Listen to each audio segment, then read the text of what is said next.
Well, if you guys have been watching my videos for a little while, you know I tried a winter sowing method this year. When you can see all the milk jugs and stuff like this. So what I did was I took these milk jugs and plastic containers and things like that, basically made little greenhouses out of them, just like you would see other people winter sow, except for I planted directly in the ground. Instead of putting dirt in the container, I just used it like a little greenhouse to get my seeds started. And I started that in early April, I think the first, second weekend of April. Today is May, what is today? The first weekend in May? I gotta look at the date, May 2nd. So it's a good time to go ahead and get things planted out, and unfortunately, it didn't work. I don't think I had a single plant sprout. I'm gonna find out as I start pulling these off here, but not a single thing sprouted. Now I tried this method last year.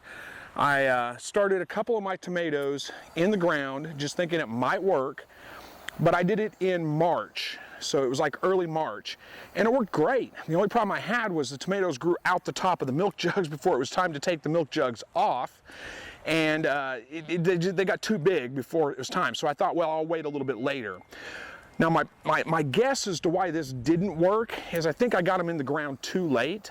I think it got too hot before the seeds germinated, and it caused them to fail that way. I don't know, that's just my guess. I really don't know why it didn't work this year, but it worked so well last year.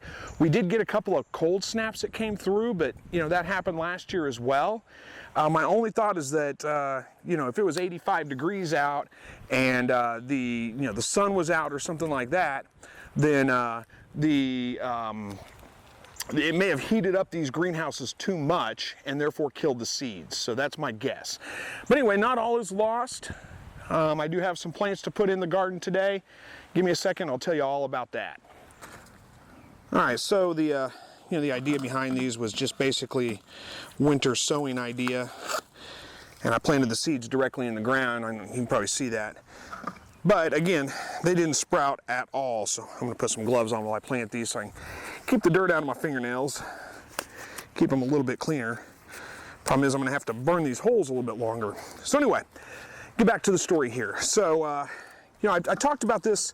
I did a little bit of a live video update the other day and talked about this. Let me make sure I'm doing the right thing here. Hang on a second, I gotta get organized here. There we go. That'll work. Okay, so did a video update on this the other day. Did a live broadcast, and you know, mentioned this in the video while I was shooting that you know, it didn't work out at all. One of my viewers ended up becoming a friend actually that lives locally here. Saw the video and said, "Hey, we've got a bunch of tomato starts and pepper starts that, you know, we're not going to use. That we you know, we grew them, we started them for family, and you know, they're not going to use them either. So if you want them, you know, come and get them." So what do you know? I went over there today and come home with, well, basically all the tomatoes I'm going to need. Most of the peppers I'm going to need. I just had to buy a few, so it worked out pretty well. It was really really a blessing, so thanks to them. They do actually have their own YouTube channel, or she does anyway. It's Paula Wells, and I'll leave a link down below to her YouTube channel. She does some videos on gardening and things like that. So go check it out and give them a like. You know, they came through for me really nicely. I'm just, I can't thank them enough for providing me with the free tomato starts. Can't beat that at all. I say free, I did give them a chicken, not a live one I processed last year. But yeah, they were free. They didn't ask for it. I just felt like, you know, we needed to trade something for it. So worked out pretty well. I got, let's see, 7 pepper plants from them. They had more they would have given me, but I just didn't need them. And then all the canning tomatoes I'm going to need. So let me get these in the ground here real quick.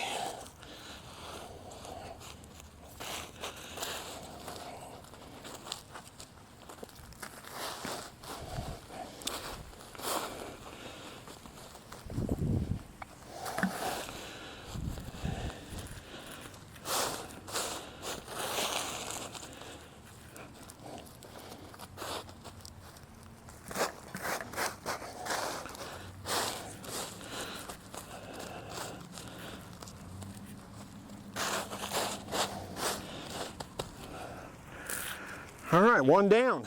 Now I'll have to come back and put some cages on these later, but I'll do that later on. It's looking like a storm's moving in, so right now what I'm doing is just trying to rush and get all this stuff in the ground, but look at all this, they're great. Now tomatoes are starting to look a little yellowish, and that's because they were started a while back. They're ready to go in the ground, more than ready, and they need some fertilizer because they're still in their starting mix, basically. But get them in the ground now, they're going to be fine. They're going to return back to normal. They look good. She's done a great job of starting them, and she does have a Facebook group as well. I say she does. There is a Facebook group as well. I think she runs it, which is Next Level Gardener. There's a YouTube channel for Next Level Gardener, and she started the Facebook group kind of associated with that. I'm not sure exactly how much associated it is, but anyway, you can go check that out if you want some good gardening tips. They run a pretty tight ship there, so there's not a bunch of external links. You're not going to get spammed or anything like that. They're just going to be tips and pictures of things. So let me get the rest of this stuff planted out. Let's see. Boy, I can't be happier. Look at the size of that tomato already. These are, you know, you go buy these at the store this size, you're looking at $6 or $7 a plant. And she just gave them to me, well, for the price of a chicken anyway, but still, I came out the better end of that. They are super nice people. Like I said, Kyle's her husband, and he's become a friend. I've dealt with him several times, give him some rabbit manure for his garden beds because he is a local guy. You know, they got a great salsa recipe. Check out Kyle's Salsa on their channel.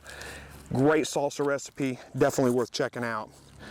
All right, let's see what I can do here.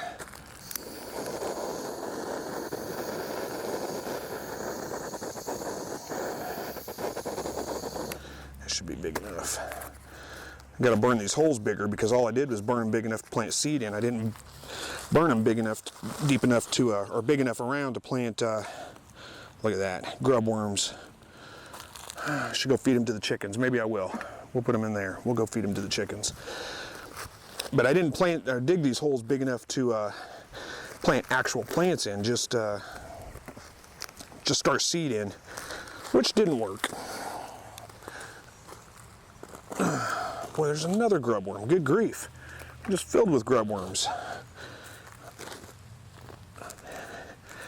And if you don't know how to plant tomatoes, I'm not going into great detail here because I'm assuming most people do, but you do want to plant tomatoes pretty deep. Tomatoes are unlike a lot of vegetables, so I'm going to be planting this probably about that deep, and it will end up growing roots out of all this stem that's underground. So it's just going to make for a much stronger tomato plant in the end.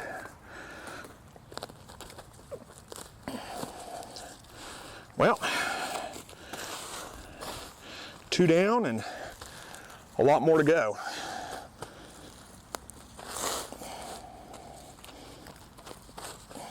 All right, well, I got most of this planted out. You can see they've gifted me with 1, 2, 3, 4, 5, 6, 7, 8, 9, 10, 11 tomato plants. And I don't know if you can see, these are just off camera, 7 pepper plants, all my jalapenos I'm gonna need. A couple of squash plants. I mean, you just can't go wrong. I mean, I can't thank them enough. It was a big, big help. Unfortunately, the storm's starting to move in. It's starting to rain. I ran out of the garden a minute ago, then it stopped raining. I came back out and it started back up. I really don't mind working in the rain, but there's thunder with it, which means there's lightning, so probably should get out of the garden. So I'm gonna go ahead and just leave the stuff where it is, let it sit there, it'll be fine. If it stops raining before the night's over, I'll go ahead and come out here and, or if it stops thundering anyway, I'll go ahead and come out here and finish it up. But it's looking like this is all I can get done right now. I'm not afraid to work in the rain, but again, with thunder means lightning. Probably shouldn't be standing out here in the lightning, you know, coming around. Doesn't look like a severe storm, so it's nothing to really worry about. It's just, again, get out of the lightning, that's all. All right, well, I got a little bit out of the rain here so I can talk to you. It's all muddy now. There's mud everywhere, but that's okay. So, you know, I'm actually a little bit earlier. I'm planting the garden now, so it's not that big of a deal. It's just those tomatoes, they needed to go in the ground. They needed to get out of the containers they were in and go in the ground. She said she had started them in late February, so they were well past, you know, starting stage, ready to be transplanted. They look good. Like I said, a little bit yellowing on the leaves and stuff. That just means they need fed. Getting them in the ground here, they'll be fed. They got plenty of fertilizer in the ground, so I don't use any kind of special fertilizer. I just put rabbit manure in there, but that works great. So trying to wash my hands off in the rain here. I will tell you, the one nice thing about this rain coming in right now is it sure feels like a spring rain. It doesn't feel like a winter storm or anything like that. I mean, it feels like spring outside. And this is the rainy season. All that stuff's going to get a good drink. Still don't know exactly why none of my seeds sprouted. Like I said, I did this last year with just a couple of tomatoes, and it worked great. Every one of them I put in the ground sprouted. It was fantastic, but this year, nothing, not a one of them sprouted. So if you got any ideas on that, leave me a comment down below. I haven't been good about responding to comments, but I do get to read them all because they come into my email. I just don't always have time to go in and respond, but I'd like to hear your thoughts on why it didn't work. Again, I started them in second week of April. We did have a cold front come through a couple of weeks ago with some snow, but again, nothing had started at that point either. We had some 85-degree days. I'm thinking that's probably the issue. 85 degrees full sun inside those little plastic greenhouses probably got up to 115, 120. I don't know, I didn't measure the heat, I'm just guessing at that, and I'm thinking it just got too hot for those seeds to sprout. And that's why starting them in March, when it's still cool outside in the mid, 30s and 40s, with full sun, that's going to bring it up to 80 degrees. I think that's why that worked and it didn't this year, but I don't know. Those are just guesswork on me. I'd be curious to hear your guys' thoughts. I did plan on processing rabbits today, but I don't think I'm going to get to that because I'm not going to stand out in a lightning storm and process rabbits. So anyway, thank you guys for watching, and as always, God bless.